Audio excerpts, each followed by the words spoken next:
Imaginez votre monde se briser en un instant, ai-je commencé, mon cœur battant contre ma poitrine alors que je confrontais ma sœur, quand vous apprenez que votre sœur est en réalité votre mère. Son visage devint pâle, le secret qu'elle avait gardé pendant des années, désormais exposé. Je racontais les résultats du test ADN et les indices choquants de Jeanette, et son monde sembla s'effondrer autour d'elle. Des larmes coulèrent sur son visage, alors qu'elle avouait enfin la vérité que je soupçonnais déjà.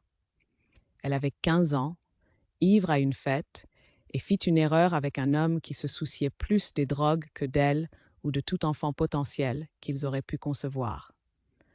Lorsqu'elle découvrit qu'elle était enceinte, elle fit face à la dure réalité que l'homme était en prison pour plusieurs crimes, y compris vol à main armée.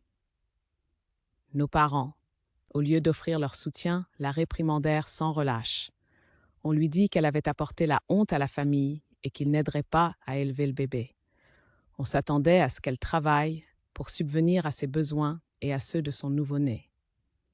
Incapable de supporter la pression, elle s'enfuit au milieu de la nuit, laissant derrière elle tout ce qu'elle connaissait. Elle trouva refuge dans une maison abandonnée dans un pays voisin, luttant pour s'occuper de moi tout en peinant à subvenir à ses propres besoins. Un jour, dans un centre commercial, sa détresse fut remarquée par un couple bienveillant. Ils demandèrent si nous avions perdu notre mère, et saisissant l'opportunité, elle inventa une histoire qui nous mena en famille d'accueil, puis à l'adoption. Nos parents biologiques, qui la cherchaient, furent informés par lettre qu'elle avait trouvé une vie stable et leur demandaient d'arrêter leurs recherches. Ils le firent 1 mois plus tard. Des années plus tard, notre père la retrouva, s'excusa pour ses erreurs passées et ils restèrent en contact secrètement. Il me rencontra même sous le prétexte d'être un vieil ami. Je suis heureux de l'avoir connu avant qu'il ne décède, même si je ne savais pas qui il était vraiment.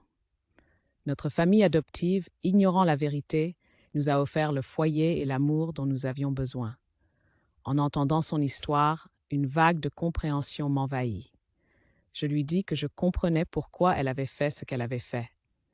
Nous avons manqué beaucoup de choses, ai-je admis, sortant un panneau « C'est un garçon » et des collations du panier de pique-nique.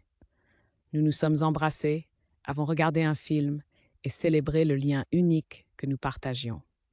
En rentrant chez moi, je ressentis un étrange sentiment de complétude. Je ne me souciais pas du mensonge car c'était un sacrifice fait pour mon bien-être. Grâce à elle, je ne pouvais imaginer ma vie autrement.